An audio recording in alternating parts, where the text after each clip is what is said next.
네, 두 번째 주제, 역사 공부는 왜 해야 할까 하는 부분들을 좀 보도록 하겠습니다. 우리는 아까도 이야기한 것처럼 역사 자체를 배울 수가 있죠. 이 시기에 이런 일들이 있었구나 하는 어떤 지식적인 부분들, 사건에 대한 지식을 좀 배울 수 있고요. 또 하나는 역사를 통해서 배우는 것입니다.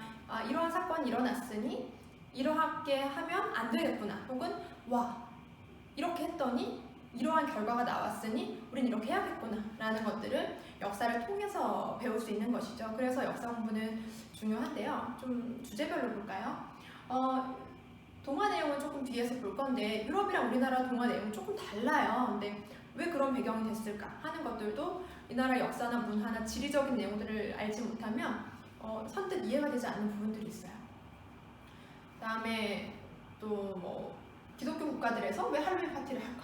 이런 거는 조금 중세 유럽 문화들 보면서 조금 따로 떼서 볼게요. 그리고 계속 뉴스가 나오고 있죠. 근데 왜 중국은 하나의 중국을 말할까 하는 것들에 대해서도 중국의 오랫동안의 그 역사들을 좀 훑어봐야 중국이 이러한 이유로 이렇게 하고 있구나라는 것들을 좀 볼 수 있고요. 그때 우리는 어쨌거나 이웃 국가잖아요. 그러니까 우리는 어떠한 입장을 취해야 할까 하는 것들에 대해서도 좀 생각을 해볼 필요가 있는 것 같아요. 그다음에 일본 아직도 한일 관계가 지금 계속 안 좋은 상태고 일본 정부에서는 계속 좀 우리가 선뜻 받아들이기 어려운 말들을 계속 하고 있는데 이거 왜 계속 듣고 있어야 되지? 왜 쟤네들은 저런 말 계속 하는 것이지? 우리가 어떻게 대응해 나가야 하지? 그것을 우리 정부의 책임으로 돌리는 사람들, 정말 우리 정부가 책임이 있는 것일까? 이런 것들에 대해서 조금 이것도 이제 하나의 주제로 떼서 좀 보면 좋을 것 같아요. 이거랑 이거는 사실 좀 같이 이어져 있는데 우리가 이따가 사진을 보면 바로 알 수 있을 거예요. 그다음에 아까도 이제 우리가 정상회담 이런 것들 이야기를 했는데 남한과 북한은 하나의 나라가 될 수 있을까? 우리가 한민족인 것은 분명한데 하나의 나라가 될 수 있을까? 돼야 할까? 이런 것들에 대해서 설문조사 해보면 또 계속 내용들이 이제 해마다 바뀌는데 이것들에 대해서 과연 어떤 것이 좋은 것이고 혹은 어떤 당위성이 있고 어떠한 어려움이 있는지 이러한 것들에 대해서도 조금 다뤄보도록 하겠습니다. 저는 되게 이상했거든요. 유럽도 거의 다 기독교 국가들인데 왜 그 기독교 국가들에서 왜 이렇게 무서운 거 해놓고 왜 애들 막 귀신 복장하고 왜 저러고 돌아다니지? 그리고 그날 막 술도 먹고 뭐지? 막 이렇게 궁금했었는데 문화 부분 하면서 따로 보도록 할게요. 아까 제가 땅을 떼서 잠깐 이야기했죠. 이 사진 나오면 여러분 바로 알 거예요. 하나, 둘, 셋. 어디죠? 네, 독도죠. 우리가 이렇게 섬의 윤곽만 보고 바로 딱 알 수 있는 섬은 여러분 몇 개 없을걸요? 제주도, 독도, 울릉도 정도 있을까요? 여러분 우리나라에서 엄청 큰 섬, 진도의 윤곽을 알고 있나요? 거제도의 윤곽을 알고 있나요? 오동도 잘 모르잖아요. 그 지역민이 아닌 이상. 그런데 왜 이 섬은 아는 것입니까? 우리가 계속 교육받아와야 했기 때문에. 왜? 일본이 이 땅 계속 자기네 땅이라고 주장하고 있기 때문에. 그럼 어떤 근거로? 정말 근거가 타당성이 있을까? 무조건 아니라고 하면 될까? 이런 부분들에 대해서 독도는 조금 이야기할 주제가 많기 때문에 이것도 하나로 따로 떼서 나중에 보도록 하겠습니다. 동화를 좀 볼까요? 이 동화 다 알죠? 네, 안 읽어본 사람 없을 거예요. 저는 7살 때 산타 할아버지가 없는 것을 알았는데 7살인가 8살인가 그랬던 것 같아요. 저는 되게 병원놀이 세트나 소꿉놀이 세트, 특히 소꿉놀이 세트 갖고 싶었거든요. 맨날 저기 막 벽돌로 찧어가지고 하고 너무 힘드니까. 근데 그래서 이제 산타 할아버지는 우는 아이한테는 안 준대요. 그래서 주사 맞을 때도 무릎을 꼭 참고 아빠한테 혼날 때도 무릎을 꼭 참고 이렇게 하면서 소꿉놀이 세트 받고 싶어요 이렇게 기도를 했는데 일어나 보니까 엄마가 산타 갖고 왔다 갔는데 밤에 왔다 갔는데 못 봤냐고 이러면서 무슨 꾸러미를 내미는데 이거는 누가 봐도 책이에요. 근데 뭐 책도 재미있는 거면 좋겠다라고 생각했는데 2권이 들어있었거든요. 나머지 한 권은 제가 100번 넘게 읽었어요. 너무 재밌어가지고. 근데 또 한 권은 바로 이거였는데 이거 읽고 알았죠. 이 주제가 오니까 하나, 둘, 셋! 효도죠. 이 효도하라고 누가 이걸 선물했을까요? 저는 100% 우리 아버지라고 생각했는데 심청이는 효녀인가? 저는 아니라고 생각하는데요. 신봉사가 눈이 뜨고 싶었지만 그것이 평생의 소원이고 한이지만 청이가 없는 세상에서 눈을 뜨고 싶었을까 하는 것에는 저는 좀 동의할 수 없어요. 그 가족이라고 하나밖에 없는 그것도 나의 딸인데 어쨌거나 굉장히 그러니까 지금은 커서 아버지를 봉양하고 있지만 젖동양 다니면서 힘들게 키운 내 딸 한번 보고 싶은 게 소원이었을 텐데 청이가 목숨을 바쳐서 나의 눈을 뜨게 해주려고 했다. 이것은 저는 효도가 아니라고 생각해요. 그런 효도는 하지 마시고요.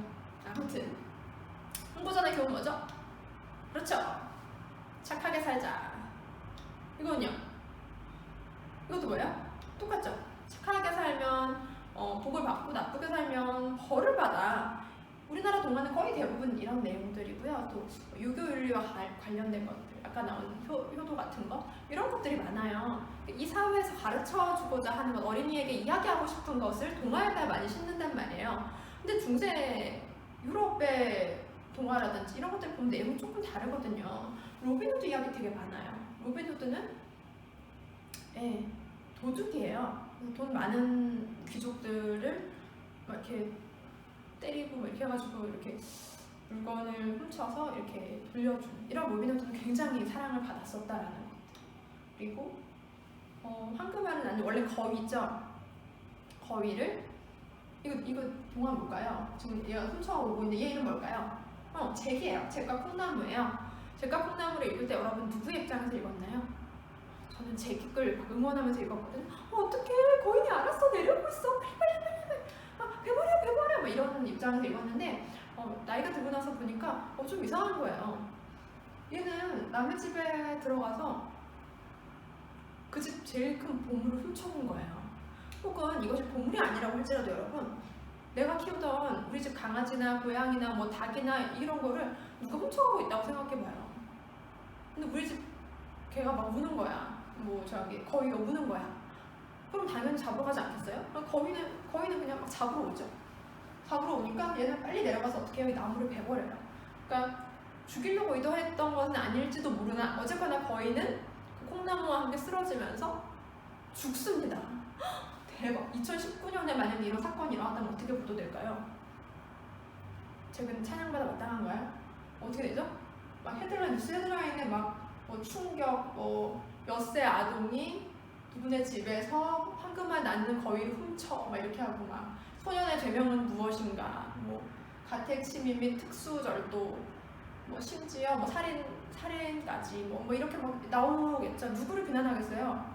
잭을 비난하지 않을까요? 그런데 이 동화는 그렇게 쓰여져 있지 않습니다, 여러분. 잭을 응원하고 잭처럼 살라고 이야기하고 있는 것이죠. 이 동화의 주제는 뭐예요? 잘 먹고 잘 살면 돼. 그리고 이런 상황들도 나와요. 굉장히 많이 나와요. 부모가 자기의 자녀들을 버리는 겁니다. 왜? 너무 가난해서 먹을 것이 없기 때문에. 아이들을 유기하는 그런 상황들. 이런 것들이 굉장히 많이 나오는 것이죠. 그리고 심지어 이 아동들은 어떻게 하는지. 이거는 조금 유럽 가서 다시 한번 볼게요. 이 동화는 뭐죠? 헨젤과 그레텔. 이게 당연한 이야기일까? 아니라는 것이죠. 근데 왜 부모들은 아이들을 버렸을까 하는 것들. 아이들은 왜 자기를 거두어준 제과점 사장님을 어떻게 했는가? 이런 것들에 대해서요. 그리고 요거는 이제 장화 신는 고양인데 방앗간집 아들이 셋째 아들이 형들은 막 방앗간이랑 나귀를 재산으로 받았는데 자기는 유산을 고양이를 받아요. 헐, 막 저도 이렇게 여기 살게 해주세요 이러지만 형이 돈 조금 주면서 나가라고 하거든요. 그러니까 이제 셋째 아들이 할 수 없이 고양이 데리고 맛있는 거 먹고 죽어야겠어 뭐 이러고 있는데 고양이 갑자기 말을 하면서 나에게 장화를 사주면 내가 너를 원하는 것을 이루게 해주지 막 이래요. 근데 장화를 사줬더니 가지 어떻게 해요? 이렇게 다니던 고양이가 사람처럼 이렇게 일어나더니 뭘 하고 다녀요? 대국민 사기를 막 치고 다녀요. 심지어 임금님한테까지 가서 사기를 쳐요. 이때 누구의 입장에서 봤냐는 것이죠. 저는 고양이와 이 셋째 아들 입장에서 임금님 제발 속아라 막 다른 나라로 튀어 막 이렇게 봤거든요. 사기쳐도 괜찮다라는 겁니다. 아니 왜 다 애들한테 범죄를 조장하지? 이렇게 생각할 수 있는데 먹을 것이 굉장히 적었기 때문에 그래요.